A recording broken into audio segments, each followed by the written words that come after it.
Hey guys, welcome back to another video. Today we will be talking about the state of Florida in the 2024 presidential election and how new polls are indicating that it could be increasingly competitive, at least come election day.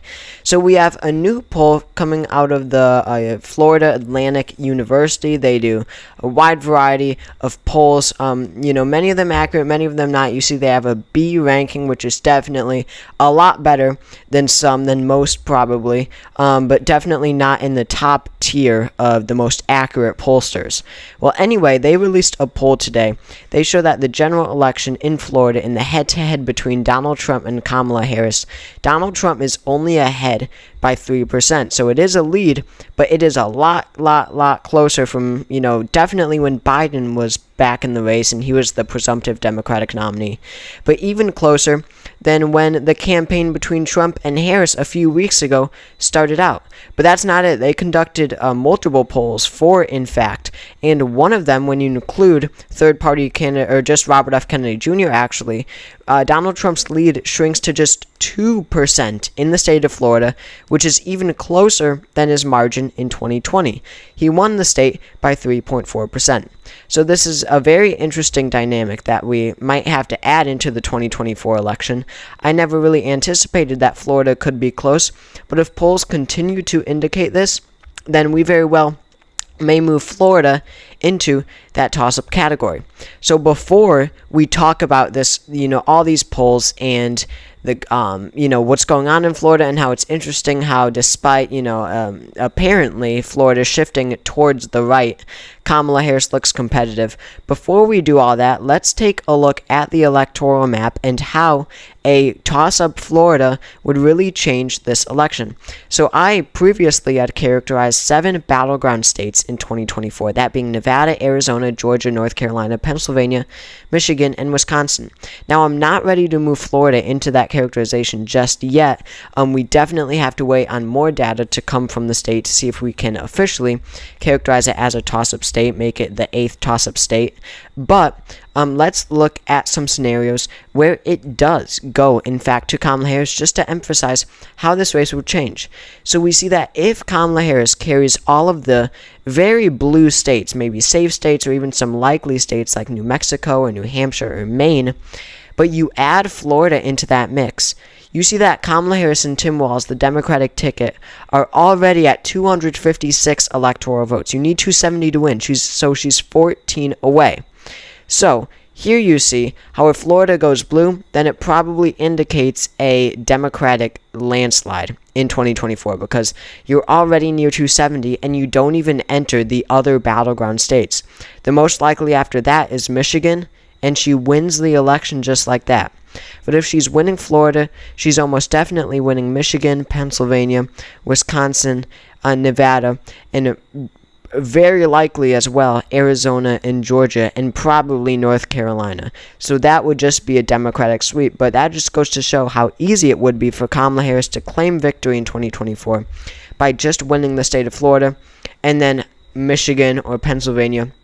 You only need one of the battleground states, and she's over 270. So again, that would probably indicate, if Florida's going blue, a Democratic landslide, a Kamala Harris landslide. So let's talk about this. Florida now looking competitive, because it definitely is not something that was on our radar a couple months ago when Joe Biden was in the presidential race. So let's look back at the year 2016. This is the 2016 election. Already 8 years ago, Florida voted for Donald Trump by 1.2%. Now at this time, it was known as a critical battleground state. 4 years earlier, it went to Obama by less than a point. It was razor thin. And in 2008, during the Democratic landslide, during the Obama sweep of 2008, Florida did go blue, but only by 2.8%, much more Republican than the nation as a whole. So, 4 years later, it's very close. So at this time, the point is, it was a, very much known as a critical battleground state. That is what its status was on the electoral map. It was said that Donald Trump needed it if he was to possibly win the election. Well, little did we know he actually didn't end up needing it. But still, you get the point. It was a battleground state. 1.2% margin is still very close.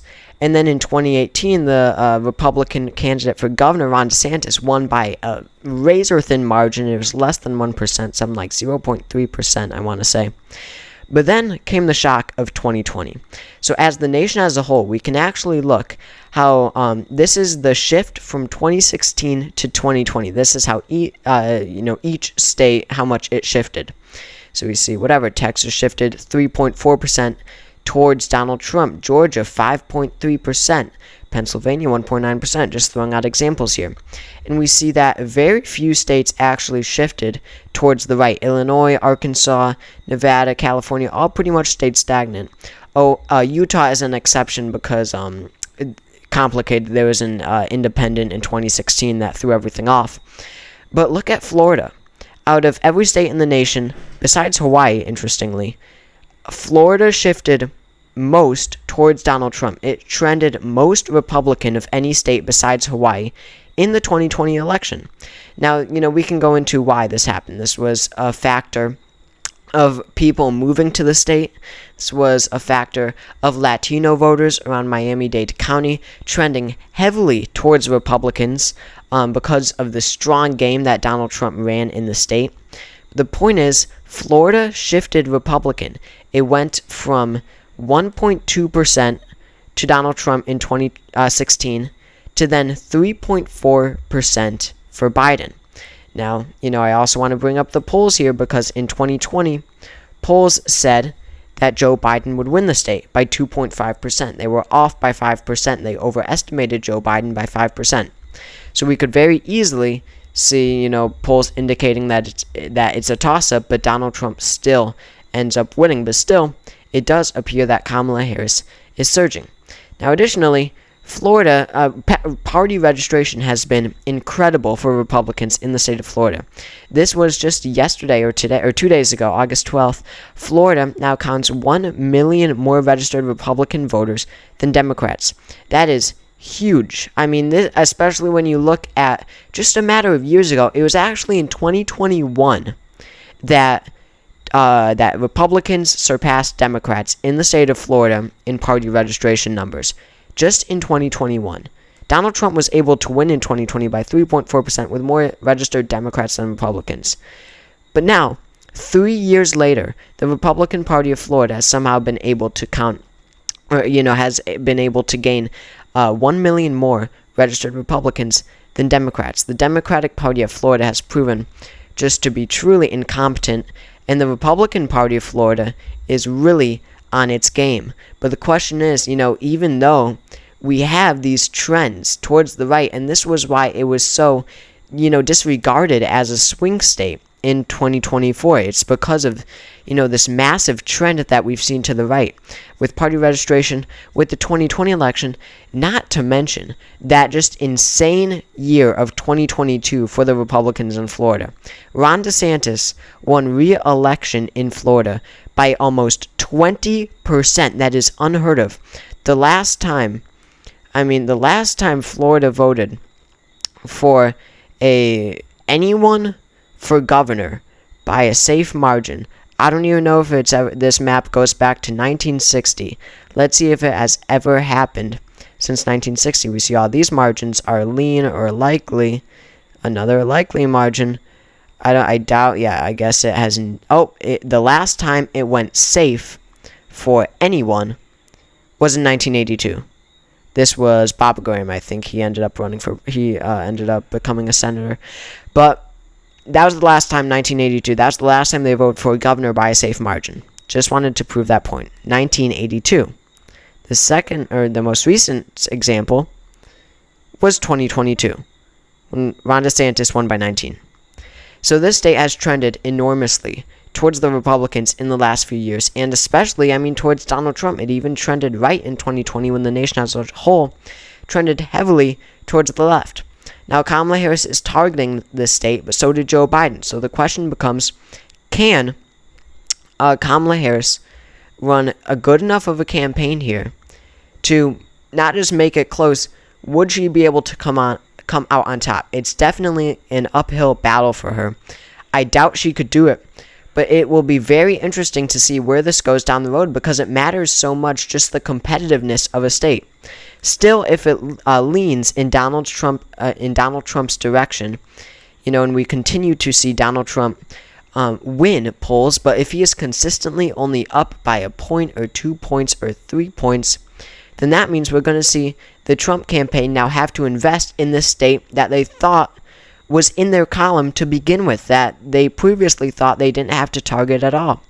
Which, what that does, it diverts resources, money, time, all that from actual battleground states, the ones that he should be fighting for, like Wisconsin, Michigan, Pennsylvania. So, interesting, or it's so important, really, to Florida is in terms of where it goes and how competitive it is, because it has 30 electoral votes. It is the third most populous state in the nation. It's now more populous than the state of New York. So Florida matters so much. And, in these recent elections, it hasn't been all that important, because we have figured, it not in 2020, but, in 2022 at least, we knew it was in Republican hands. But, this was a state that we were expecting to go pretty solidly for Donald Trump, but polls show a very, very, very close race in Florida. So let's see where this goes. Please subscribe to the channel if you want to see more content like this. Thank you all for watching this video. We're trying to get to 10,000 subscribers before Election Day 2024. I think we're going to get there, so if you could help me out with a subscription, definitely make sure to subscribe down below. That helps out so much. Drop a comment to let me hear your thoughts on this very interesting case that we're seeing in Florida, and I will see you all next time.